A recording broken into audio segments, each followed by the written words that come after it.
A sensory-friendly performance is a specially designed day where we invite community members that have sensory sensitivities or are part of the autism spectrum and community to come experience live theater in an environment that is designed just for them.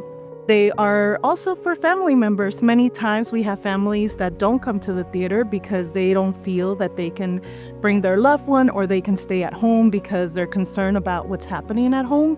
So we open our theater and ensure that families have the support and feel supported.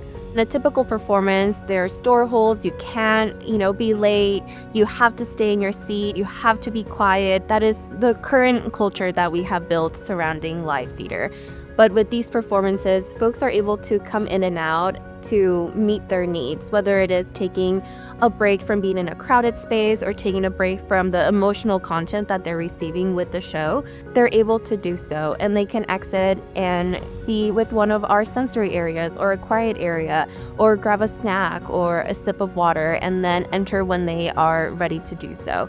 There's a lot of modifications that we do during the performances. We offer ASL services. In addition to that, we also offer open caption. They can come out to the lobby, they can color, they can meet with volunteers that are here to support. There's also therapists on each of the floors that are able to meet and help de-escalate a situation if need be. Also to support parents. All they need is just a little bit of love, support, encouragement, or sometimes just an ear to hear someone say, "It's going to be fine. You're meant to be here. We're all meant to be here."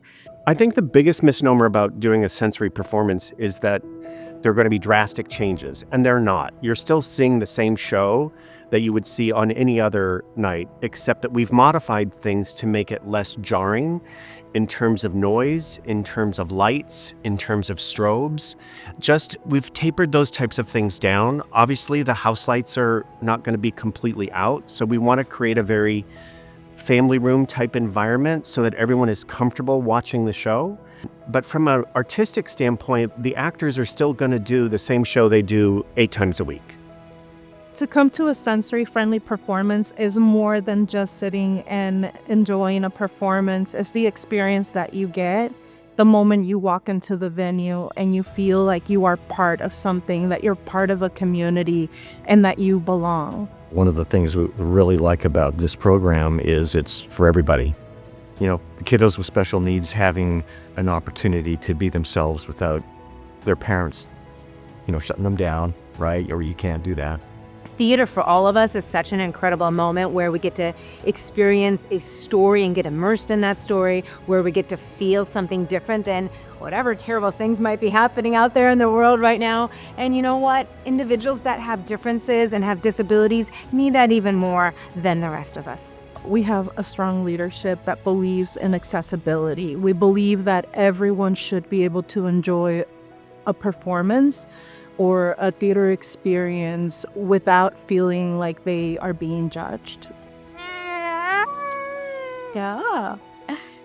So this is the type of behavior we may get in a show that's not always very welcome to them. I'm not, as a parent, nervous to go, which is unusual because the stress, I don't think she is as stressed because she's just enjoying the show. But for a parent, it can be tremendously stressful because I'm always shushing her, worried about her behavior, worried what other people are going to think. And in this environment, I have no concerns because I know whatever she's going to do, however she's going to behave, she's going to be accepted. It's a wonderful gift to us. We've already seen 3 of our friends here, which is really fun too. So the community for us is a really safe and friendly community, which isn't always the case when you go to really fancy, wonderful events in Seattle. And so this makes it just really safe for us to be here. Well, I mean, you see it maybe just here with my son and I, that there's a lot of us families who don't get the chance to take in the arts together. We aim to turn the theater into a living room and make it so anything goes. So lots of extra sounds happening right now. People can come and go. Levi and I are on a break right now from Wicked. And this is what it takes to, ensure that anybody can have a performing arts experience and do so together. I think there's very little out there for our kids. The world's not set up for young people with disabilities, especially ones that's more severely impacted. This is an opportunity to enjoy the theater, the arts, which I think is such a universal language and, part of life. And it just gives us something for her and something for us as a family that we can go to. We feel welcome. We feel it's kind of our community, our people. And it's a regular show. We don't often get to do regular things, and now we have access to a regular, fantastic Broadway opportunity, and it's in an environment that's made accessible for us. At STG, our vision is to be the people's theater, which means that all are welcome and represented, and that goes back to our founder many, many years ago. We have volunteers from our partner organization, Arts for All, who are part of the neurodivergent community themselves. And so when people arrive, they're seeing themselves in the people that are working the show as well. We can't do this alone. We started this partnership with TDF in New York, and they were our initial partners, along with Disney as well, with Lion King. And we did a lot of the program together with them and vetted a lot of things of what worked in our venue and what didn't work. But more importantly for us is our local partnerships. Those are really what makes this space happen, such as Little Bit, Writing Therapeutic Center, Sensory Access, Arts for All. However, there's a lot of other people behind that are helping and supporting, our funders, individual people.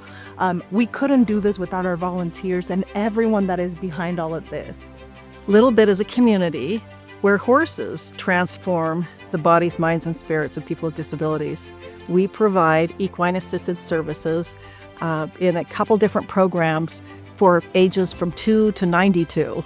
Little Bit has participated in 2 sensory performances here at the Paramount with the Seattle Theater Group, and we've brought our miniature horse, Pete, and he really loves the attention that he gets from anyone he gets to meet.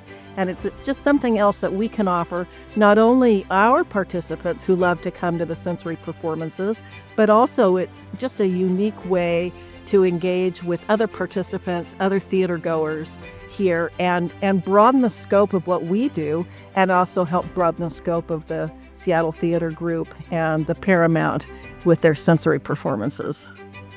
And it's beyond welcoming, right? It's belonging. It's belonging. Like for me, I get to sit there, experience this with our family, and hear all these extra sounds going on.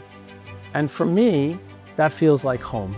The impact, I think, is much broader than just looking at the actual individual, because it extends into the broader community and makes us as the caregiver, as the parent, feel welcomed, and we feel like we matter too. The companies that do these types of performances are so excited to do them, and I think that it's very rewarding. I mean, bringing Broadway on the road is one thing, but to be able to bring this type of performance on the road makes it extra special. STG is a leader in this town of all things inclusivity, and it's just really cool to see other theaters and other productions really looking up to STG and following their lead. Like, it shouldn't be a one-time thing. It should be something that we're doing all the time. That's like our duty as citizens of the world, isn't it? The next time you're at a show, look around you and see who is missing, who is not here, and how can we create more opportunities to make sure that everybody accesses the space.